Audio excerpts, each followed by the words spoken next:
are so pretty, pretty, pretty, pretty. Baby girl, you are so pretty, pretty, pretty, pretty. Females made you just to trick me, trick me, trick me, trick me. 'Cause baby girl, you are so easily pretty. The only reason that I can do tonight is 'cause I know you were invited. The only reason that this dress is can tight is 'cause I thought that you would like it. I'm only gone for this. On this episode of Jessica Javens Talk, we have a guest that's coming back because she is totally irresistible. Seriously, she's a psychologist who helps people to understand mental health like I've never seen before. She makes it easy. And it was tough to choose a second theme for this, but I picked and choose, and I think that everybody is going to be thrilled that we're going to be talking about this. It is the difference between BPD and bipolar. What does that mean? So let's start breaking it down. Welcome, Dr. Jennifer Bellingrodt. Thank you so much for coming back on season 2. Oh my gosh, my pleasure. Just love chatting with you guys. Thank you for having me again. Thank you. Thank you. So as you are an amazing communicator, I want to be like you when I grow up. I want you to start breaking it down a little bit for us who doesn't know much difference between BPD and bipolar, or maybe you just want to single them out first, simply what they mean, and then we can talk about the difference, because I was a little bit confused. They're similar in so many ways. So what's your input? So the first big difference is that borderline personality disorder is a personality disorder. Bipolar disorder is a mood disorder. So that they're in two totally separate categories. That's the first thing. In layman's terms, the way most of us understand it, I would say the biggest difference has to do with the duration of the mood swings. So both conditions have mood swings, sort of these ups and downs. With BPD, borderline personality disorder, I'll say BPD, those mood changes and mood fluctuations, what we call mood lability, can occur within seconds, minutes, hours, multiple times in the same day, or it can be from day to day. With bipolar disorder, which is a mood disorder, a depressive disorder, you're looking at two different states, hence the bipolar. So mania and depression. Mm-hmm. And mania can take two different forms, which we can talk about if you want, but those mood changes will persist generally for days, weeks, months. So it's a matter of duration of the mood swings. People see mood swings and they instantly think bipolar because a lot of people aren't familiar with BPD. Right. And so they're like, she's bipolar. And I'm like, okay, well, is her mood changing within minutes or hours, or does she stay in one mood for several days and then switch to another mood? So that's usually the first question, is about duration. That's very, very interesting and enlightening.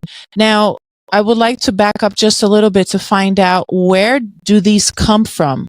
Like, if you me being completely not knowing where this comes from, I would say, okay, so possibly bipolar is a chemical thing in the brain that's causing this, and personality disorder is probably genetic or environmental as they were growing up. Can you break that down, like where they come from?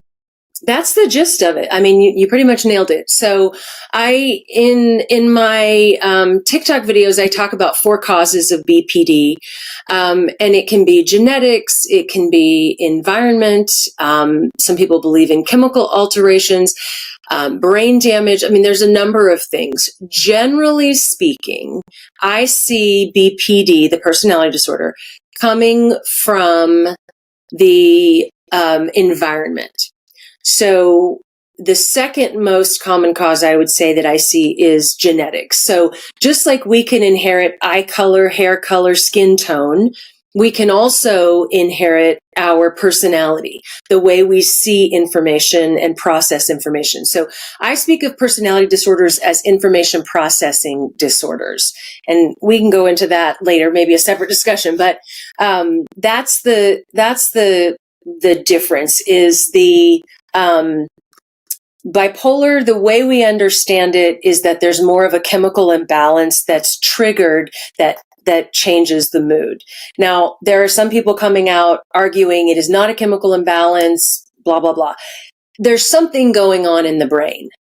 So whether that's a chemical imbalance or some sort of brain damage or issues, it's a brain issue. And we also know that if medications are helping it, it's because they're regulating brain chemistry. So that's where the whole brain chemistry idea comes from. Okay, that's clearing it up. Now, I know that a lot of things are discovered by doing just a simple blood test. This is not one of them. So how does the process of diagnosis work? So the way that I do it is with a clinical interview. So there are psychological tests that can be given that will help kind of ferret out, is it anxiety, depression? Is it a mood disorder? Is it a personality disorder? I don't do the testing anymore. That's many moons ago that I've done that. But I do the clinical interview. So I'm going to sit down with my patient and walk through all of these different areas of their life, their habits and patterns, their history with a deep dive into family of origin. You probably remember how I feel about doing that deep dive and getting into it, right? Yes. And I'm going to do that extensive interview process. And then we're also going to do a part of the interview that's geared toward looking at specific symptoms. And that's where I can ferret out, is it more of a bipolar condition or a borderline personality disorder? Have you ever experienced a situation where a patient was diagnosed with one and then maybe later on, as maybe therapy or a treatment plan was put in place, that diagnosis changed? Yeah, a lot. So I always say if I had a nickel for every time that BPD was misdiagnosed as bipolar, I could probably retire.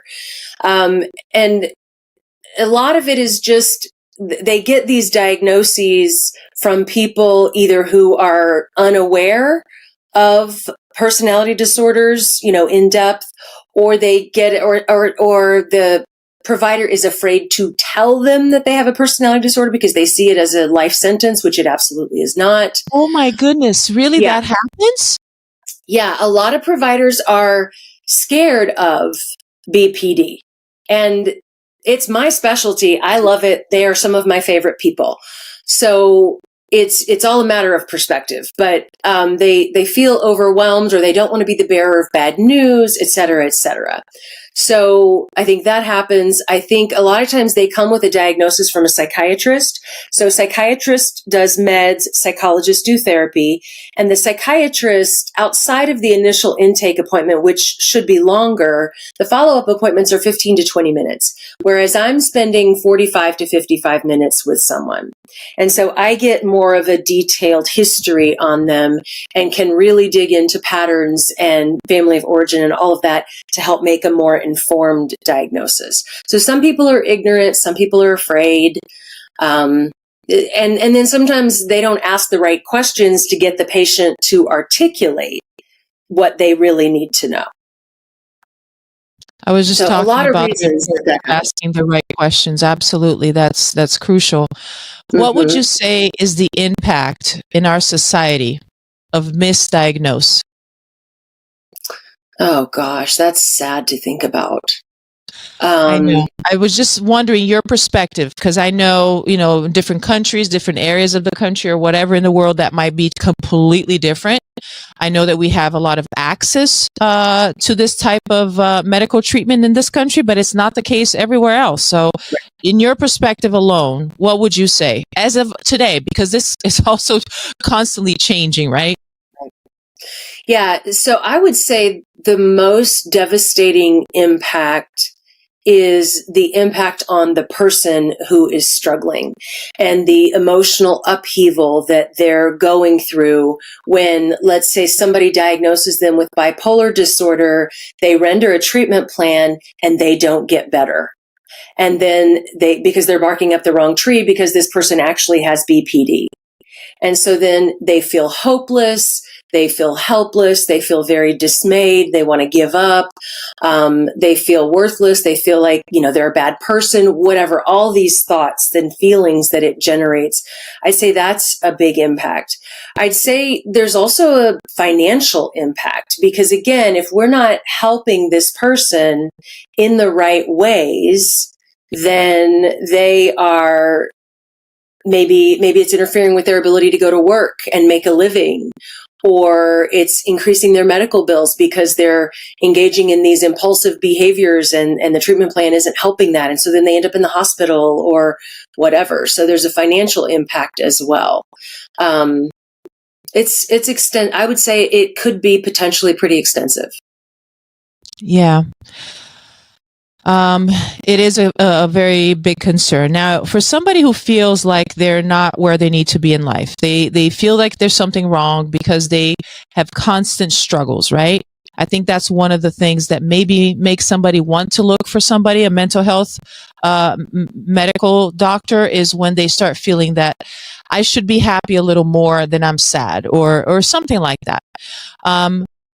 What would be the first signs that you recommend that a person should notice for them to look for a medical practitioner as you?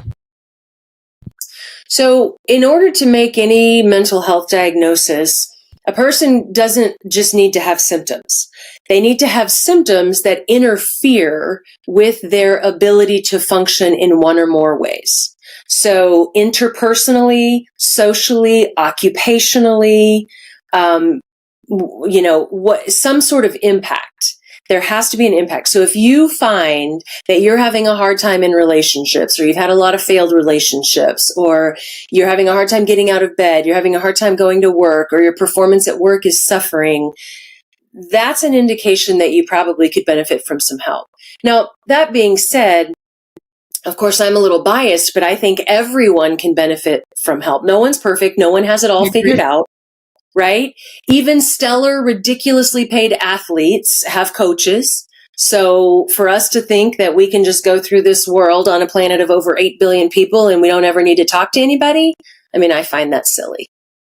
I totally agree with you. Now, when should a person look for a psychiatrist versus a psychologist? And I've done both. I experiment with both. But if a person is coming for the first time seeking help, what would you think would be the right thing? With a psychiatrist, just so you know, I always felt that 15-20 minutes is not enough for them to give me medication. Like, you barely just said hello and you're giving me medication, subscribing medication. So I always felt not at ease. However, with a psychologist, I'm spending that time. I'm really letting it out. I'm really going through the questions, through the motions and the techniques. And I feel that, okay, now you're more capable of understanding where I'm coming from, maybe a little bit about my patterns, my past, maybe triggers, maybe chemistry, all of these different things that are affecting me. And maybe you can tell me, you know what, it would be good that you also go to a psychiatrist. How do you see that? So I was just talking about someone with this earlier, with someone earlier today. She's had a couple of providers tell her that she should consider medication and she's resistant. And so I said, we're just getting started, but I always tell people that I recommend doing therapy first. I'm a huge fan of better living through modern chemistry. There are medications that I take. I will take them for the rest of my life. No questions. However, I prefer to do all the natural and therapeutic things I can before I go to medication.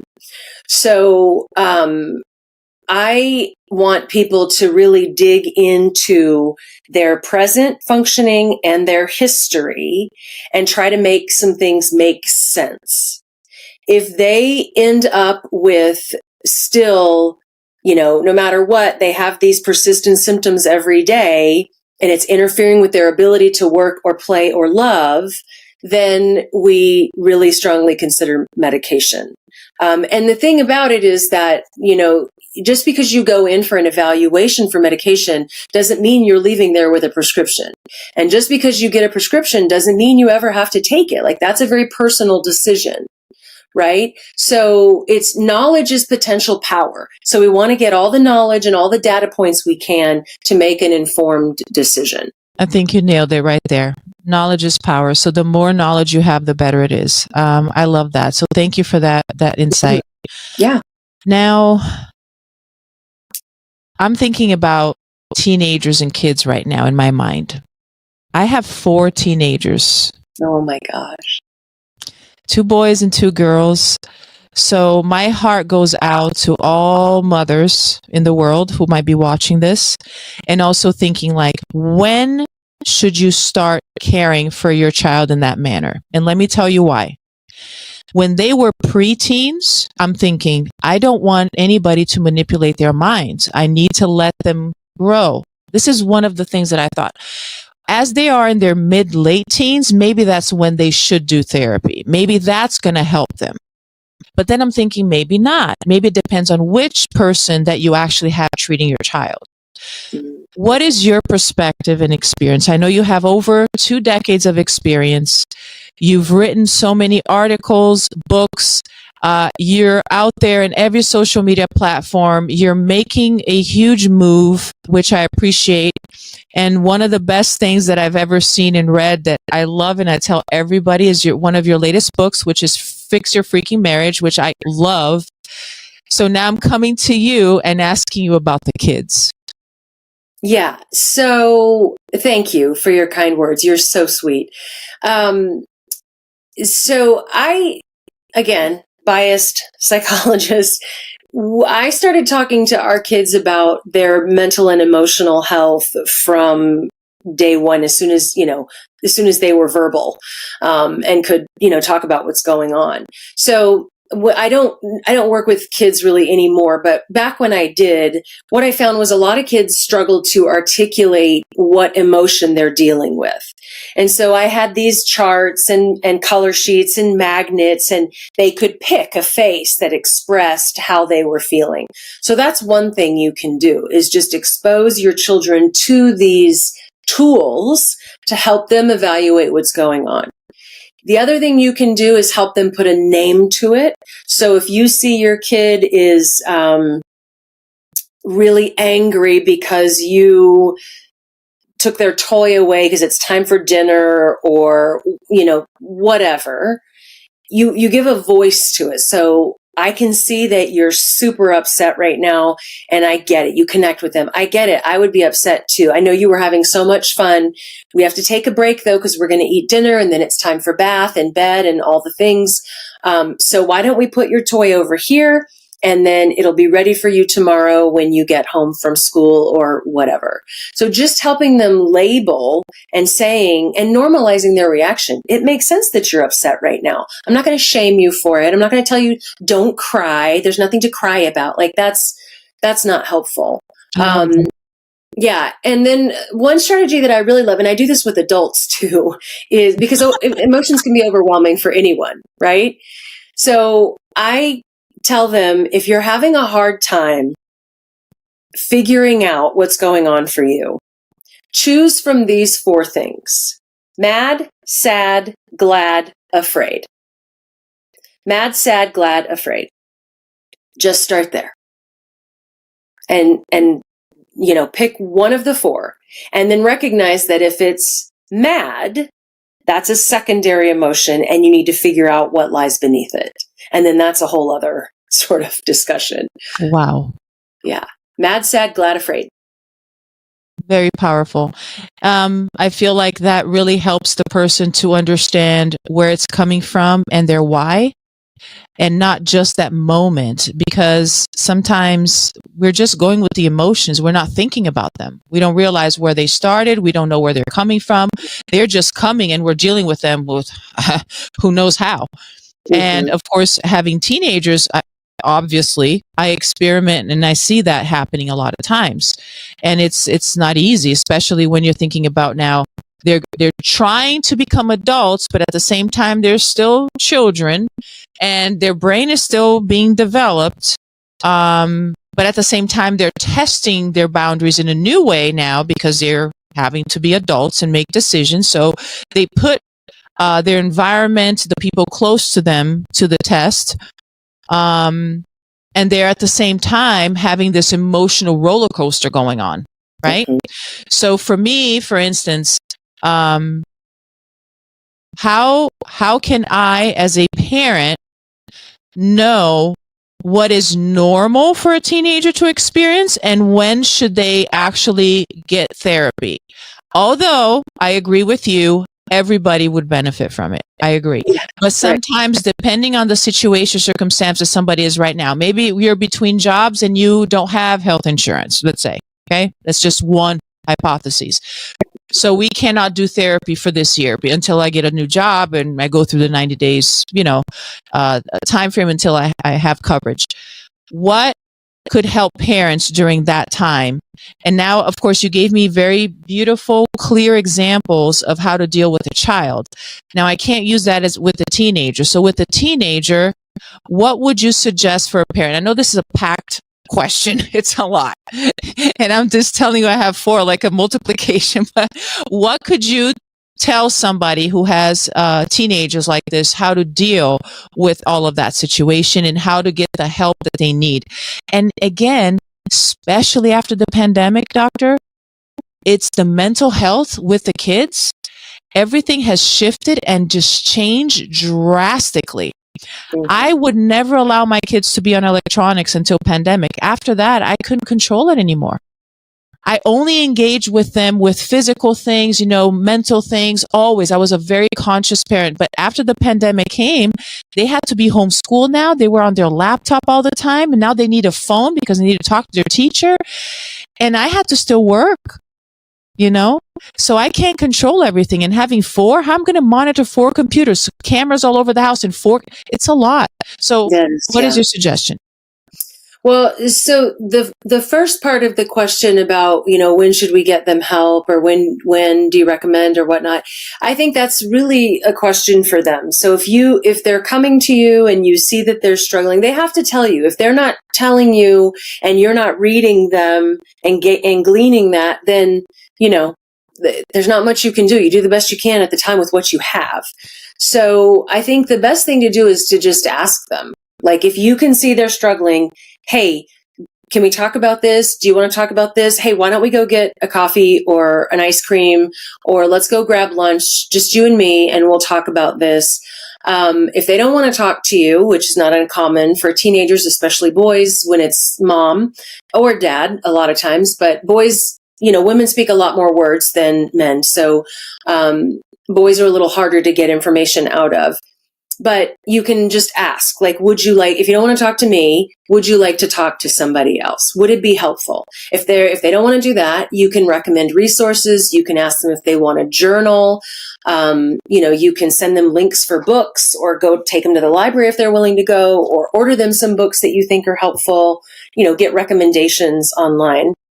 If it's the kind of thing, the other part where if they don't have insurance, so therapy is not an option, then definitely tap into free and low cost resources online. Especially with AI now and Chat GPT, you can go in as a parent and, type a little bit about what your kid is going through and what might be helpful outside of therapy. And it'll give you a whole bunch of ideas. So just avail yourself of free and low cost resources if therapy is not an option for a time. That's wonderful. You gave a big, wonderful list of ways that the parents can feel that they are doing everything that they can to help their children, no matter what conditions they're in. So that's awesome. Depending on where you are in the country too, I've heard that there are some clinics who do have doctors available, who, depending on their income status at that point, if you file in for something, they might be able to give it for free for minors, which is a good thing for you to check into as well, your county, your city. So it's very important. I wanted to know now, because you're always into so much wonderful things, what are you bubbling right now? And what is next for you? What is your goal? Where are you headed? I can't wait to hear. Well, a lot of different things. So the first book was on marriage. The second book was on perimenopause. The third book, which I'm getting ready to publish, God willing, before year's end, is called The Betrayal Breakthrough, Transforming Pain into Power. So whatever betrayal you have had, however someone has let you down or abandoned you or disappointed you or whatever, this book talks you through the process of grieving that and moving forward, making sure you don't stay a victim. It came about because I had another professional betrayal, and I got on the treadmill and I was just typing on my laptop. I was like, I've just got to get this out. And then before I know it, I had 6,000 words. So I'm like, okay, we're going to make this a book. So that's where that one came from. And hopefully I can get that published here very soon. And then the fourth book will be on overcoming self-limiting beliefs. It's called Get On With Your Freaking Life. I love it. And then the other thing that I have working, I've got my online training platform, so I'm always trying to add content to that. I have my own podcast, so I try to, get on there when I can. The other big thing that I have going on is I'm putting together a women's summit in my area in the Phoenix West Valley, where we are going to talk all about boundaries and what they are, why we need them, how to set them without guilt. I'm trying to put together a summit for that. So that's the next big thing on the agenda. You need to keep me in the loop. I am serious. I will. Oh my gosh, that is so amazing. Yeah, This last the book about betrayal gave me goosebumps because I know how common that is. And if you haven't experienced it yet, you might very likely experience it sometime in your life. It is going to happen because people make mistakes, and you're bound to have relationships, and it's going to happen one way or the other. And it is very important for you to understand how to deal with it. It's not the end of the game, Right. So thank you so much for creating all this amazing tools that help us all be empowered. And the fact that you're going to do something with women right now, it touched my heart. I love empowering women, and I think that we're still creating space for that, and we deserve it. There's so many things that I found out just this year that is still happening, and that we need to create the space for that. And it is women who are courageous enough to create that space, such as you, that enables other women to say, hey, I can do this. I don't have to stay here. I can move on. I can move forward. I can move up. So I really, really appreciate everything that you're doing. And I just want to encourage you to keep doing it because we all need it. Awesome. Yes. I love it. Yes, I know. I can tell. It comes out in everything that you do. And that's what's amazing. So tell us the name of your podcast and where we can reach these courses, which are so easy and affordable. I love that you make that so accessible for almost anybody. It's cheaper than probably buying a fast food meal. And you can actually get yourself into that process of growing and becoming your better self. So tell us how they can reach you. So the podcast is called The Psych with a Mic. It's on all the podcast platforms. I'm on Instagram under the same name. On TikTok, it's Shrink Think with Dr. Jen, and that same thing on YouTube. And then the training platform is called the psychoeducationacademy.com. And you can find a link for that in my bios on the social media profiles, or in my signature block that's on the bottom of the podcast. So the psychoeducationacademy.com. Courses starting at like $7. Grief, boundaries, overcoming negative thoughts, conquering self-limiting beliefs. I just added a sleep course with a separate sleep meditation course. You name it, it's there. The Psychoeducation Academy. That's amazing. Thanks. That's amazing. Thank you for sharing that. If you are watching us right now, you need to check out all of her platforms. And every day is a little drip of gold into your life that empowers you to make better decisions, to feel better, and create the life that you would love. Make sure you're following her. You're clicking the like button here. You're subscribing to this podcast, and as well as Dr. Jennifer Bellingrodt's podcast. thank you so much for coming in the show today. I am so happy that you're here. Like I said, I can't stop talking about you, and I want to make sure that everybody knows and can access all of the gold nuggets that you have to share. I appreciate you very much, and I cannot wait for us to connect again. Sounds My good? pleasure. Sounds Yes, thank you for having me. good. Thank you so much. This show is produced by the I Am Beast Network and Andre the Beast Creighton. And our sponsors are Forever Living, the aloe juice that transformed my wellness, and also Purium, which is the ultimate life transformation with superfoods. And also the wine bar in Fort Lauderdale called Through the Vine. This is Jessica Javens, and this is Jessica Javens Talk. Baby, tell me you like me. Baby girl, you are so pretty, pretty, pretty, pretty. Baby girl, you are so pretty, pretty, pretty, pretty. Females made you just to string me, string me,